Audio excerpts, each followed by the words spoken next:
beri nama pedang ini Naga Puspa. Selamatkan dia. Jangan sampai jatuh ke tangan pendekar berwatak jahat.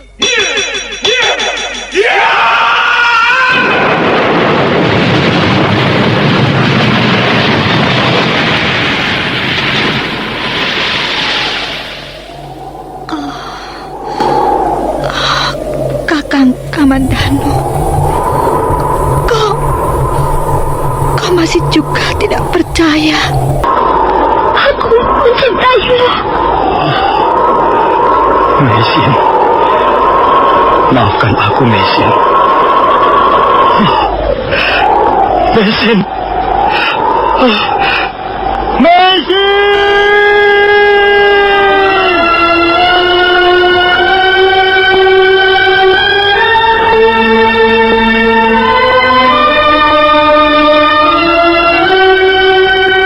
Tutur Tinula.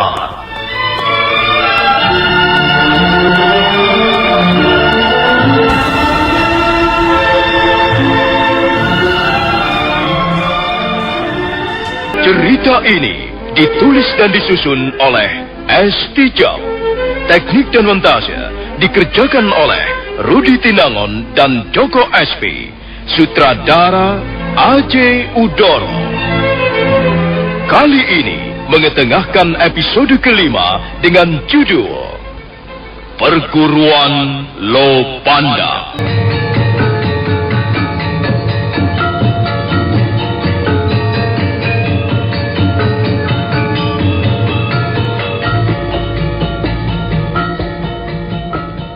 Lereng Girinata adalah tempat yang dirahasiakan sekali oleh warga desa Lopanda.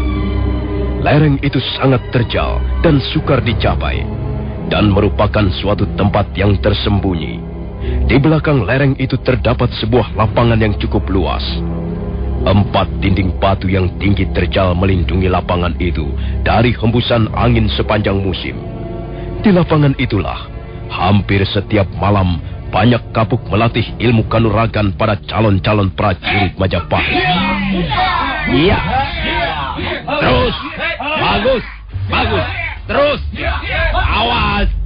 Perhatikan kaki, sikut, dan telapak tangan. Ayunkan kaki dengan kuat.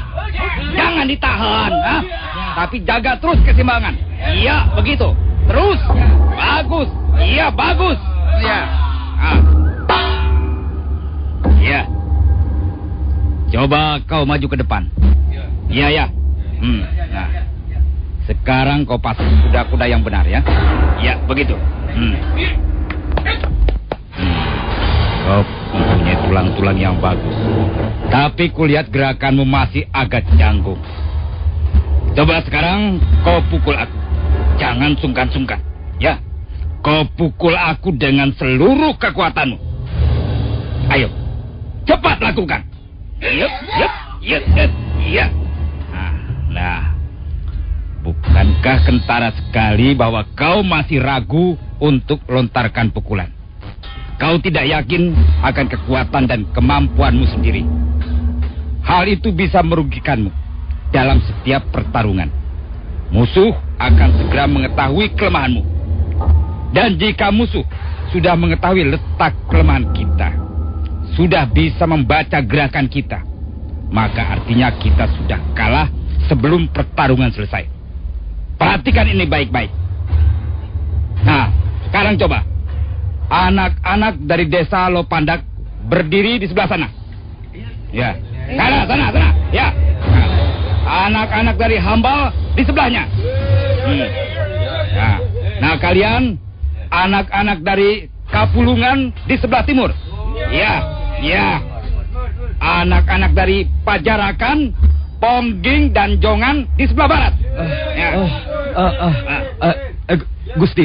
Ada apa, Kakak Salih? Mengapa kau datang terlambat? Hamba ditahan Ki Lurah Rakawigirang, Gusti. Ditahan bagaimana maksudmu? Hamba disuruh melaporkan pada Gusti banyak kapuk. Sekarang Ki Lurah menunggu Gusti di luar. Katanya ada berita penting yang akan beliau sampaikan pada Gusti. Loh, Mengapa tidak kau suruh masuk saja? Entahlah Gusti. Beliau tidak mau masuk. Katanya berita ini agak rahasia sifatnya. Begitu. Baiklah. Nah, kalian boleh istirahat sebentar. Nanti latihan jurus berikutnya akan kita mulai lagi. Ya, sekarang kalian boleh latihan sendiri-sendiri jurus yang sudah aku ajarkan kemarin dan kemarin lusa.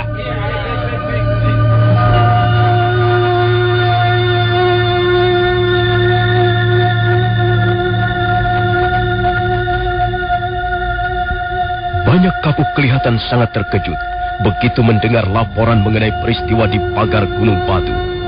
Untuk sesaat lamanya, tokoh pendekar bekas pejabat kerajaan Singasari itu tidak mengeluarkan sepatah kata pun.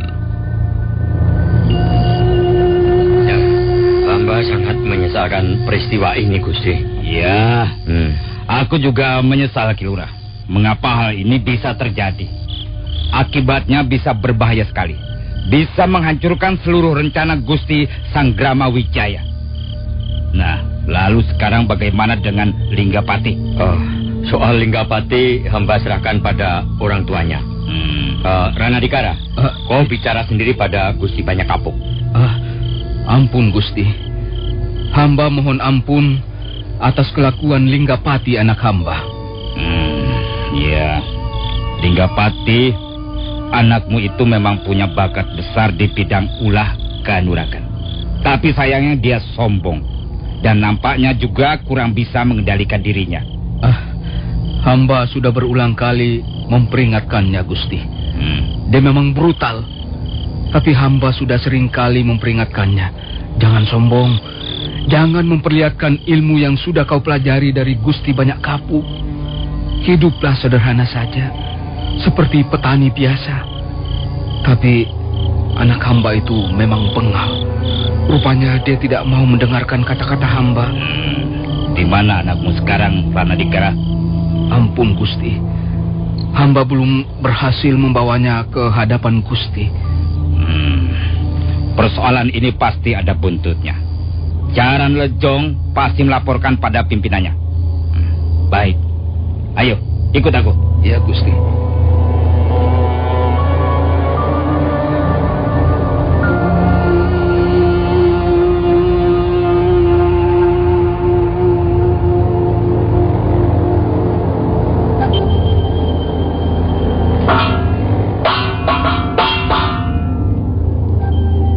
Coba kalian dengarkan baik-baik.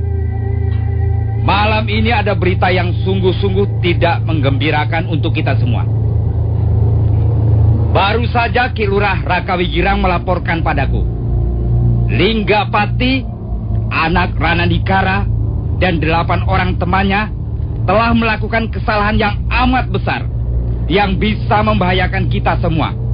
Bahkan bisa membahayakan kedudukan Gusti Sanggrama Wijaya di Majapahit.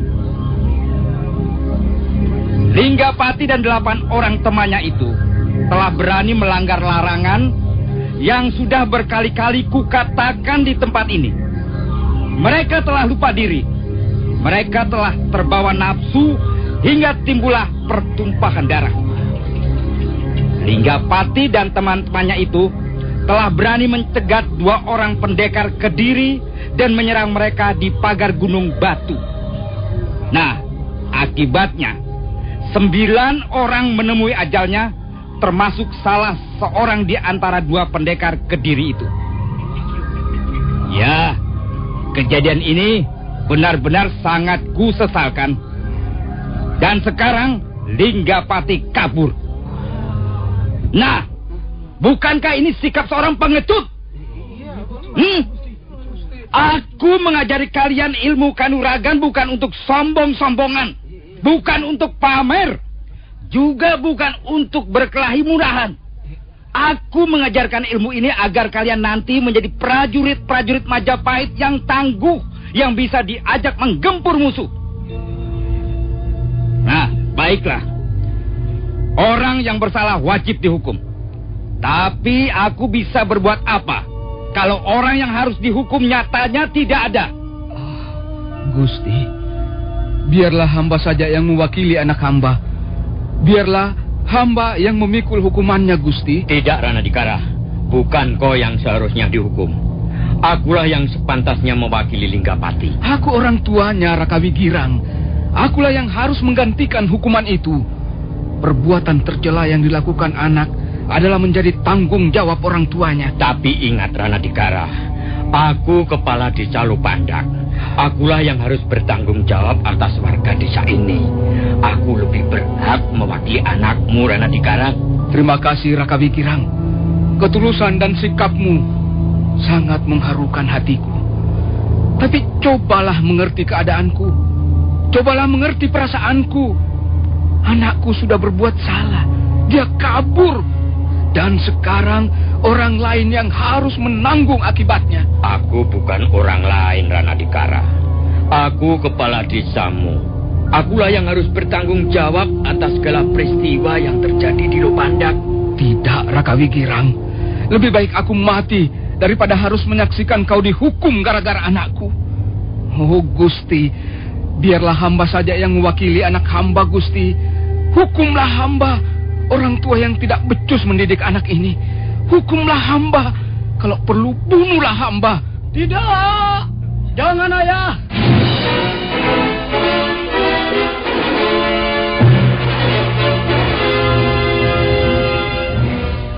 Ampun, Gusti. Hambalah yang bersalah. Hamba yang harus dihukum. Hamba tak ingin melibatkan orang lain.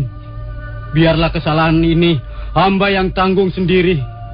Ampun, Gusti. Linggapati. Ya, Gusti. Kemana saja kau selama ini? Hamba melarikan diri, Gusti. Hamba bersembunyi dalam hutan. Mengapa tiba-tiba kau muncul di sini? Hamba telah menyadari bahwa hambalah yang bersalah. Werdamurti telah menjemput hamba, lalu mengantarkan hamba menghadap Gusti Banyak Kapuk. Setiap orang salah harus mendapat hukuman. Kalau orang salah karena hal-hal tertentu bebas dari hukuman, maka masyarakat yang akan dirugikan. Hamba sanggup menerima hukumannya, Gusti. Hamba memang pantas dihukum. Iya. Nah, Raka Wigirang. Ya, Gusti. Dan kau, Ranadikara. Ya, Gusti. Nah, karena Linggapati sudah datang, maka dia sendirilah yang harus memikul hukuman atas perbuatannya. Kalian dan semuanya minggir. Kau Kakek Sali, bawa Linggapati ke tengah lapangan. Ikat dia. Baik, Gusti.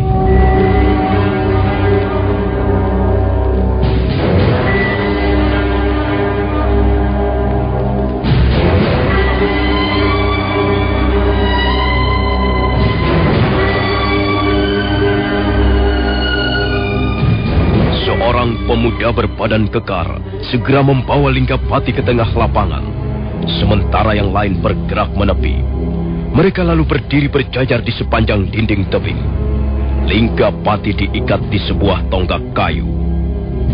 Inilah contoh seorang calon prajurit yang tidak baik. Dia sombong. Dia tidak mampu mengendalikan diri sehingga merugikan banyak orang. Dia telah melakukan kesalahan berat. Karena itu harus dihukum. Dia harus dicambuk 100 kali.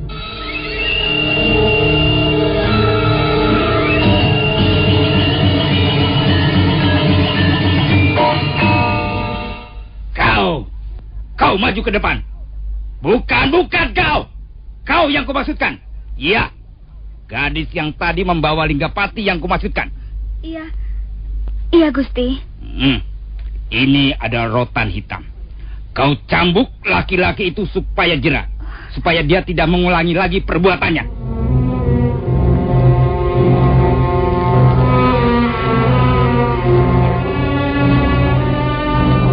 Werdamurti terkejut.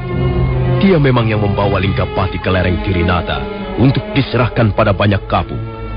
Dia juga sangat mencela tindakan laki-laki pacarnya itu.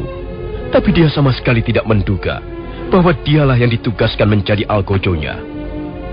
Banyak Kapuk sendiri memilih Werdamurti karena dia bermaksud meringankan hukuman Linggapati.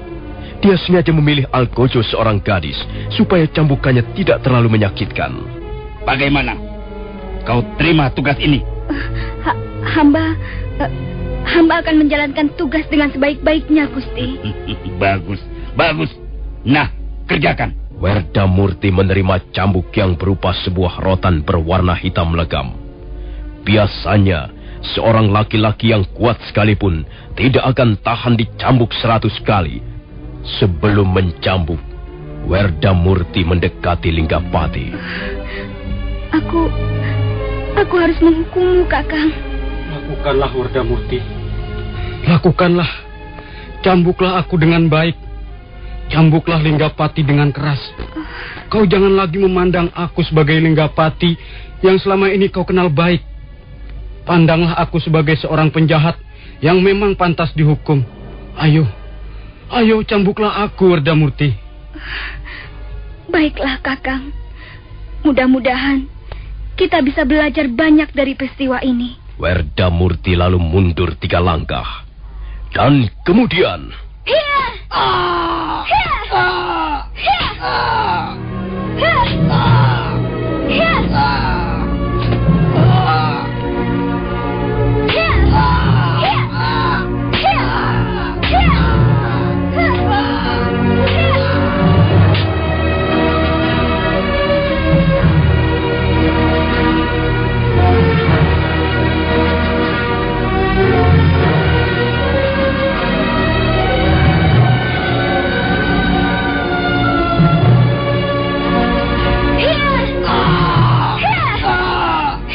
Werdamurti terus mencambuk punggung Linggapati. Kini rotan hitam itu sudah mulai menyobek kulit Linggapati. Darah mulai merembes keluar. Linggapati merasakan sakit yang luar biasa. Sampai tubuhnya bergoyang-goyang dan wajahnya mengkerut. Werdamurti menggigit bibirnya setiap kali mendengar Linggapati menjerit kesakitan. Aku harus melakukannya, Kakang. Terus, cambuklah aku, Werdamurti. Jangan bimbang, cambuklah aku. Maafkan aku, Kakang. Bukan kau yang kucambuk, tapi perbuatanmu, kesalahanmu. Ya, cambuklah lebih keras lagi. Aku memang laki-laki yang bodoh. Aku pantas dicambuk oleh gadis yang paling kucintai. Cambuklah lebih keras lagi, Werdamurti. Kakang, tentu sakit sekali rasanya. Tentu pedih sekali rasanya punggungmu.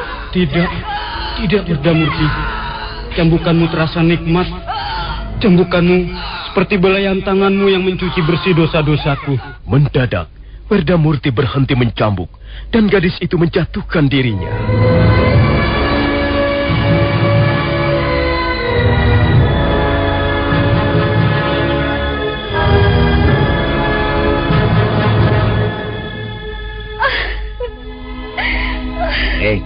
Mengapa kau berhenti mencambuk? Ampun, Gusti. Ampun. Hamba tidak sanggup lagi. Lebih baik hambalah yang dicambuk, Gusti. Mengapa begitu? Ampun, Gusti. Hamba mencintai laki-laki itu. Setiap kali mengayunkan cambuk, rasanya hati hamba teriris pedih. Hamba tidak sanggup lagi, Gusti. Jadi kau lebih mementingkan cintamu daripada tugasmu. Werdamurti, kau jangan membuatku malu. Ayolah, cambuk lagi si Linggapati. Tidak, Ayah. Saya tidak sanggup lagi. Lebih baik sayalah yang dicambuk. Anak perempuan tidak tahu malu. Minggirlah, tunggu. Jangan terburu nafsu, Raka Wigirang. Werdamurti anakku. Dia harus dihajar karena tidak menjalankan tugas dengan baik. Raka Wigirang, kalau Werdamurti tidak sampai hati menghukum anakku, karena mungkin mereka mempunyai hubungan tertentu, biarlah aku yang akan merampungkan persoalan ini. Linggapati adalah anak Rana Dikara. Gusti banyak kapuk. Biar hambalah yang mencambuk anak celaka itu.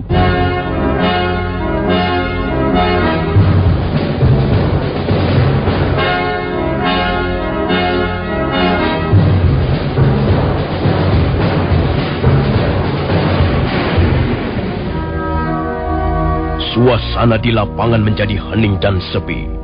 Rana Dikara segera melompat. dan sekejap kemudian. Saudara pendengar, silakan menunggu seri berikutnya. Sampai jumpa.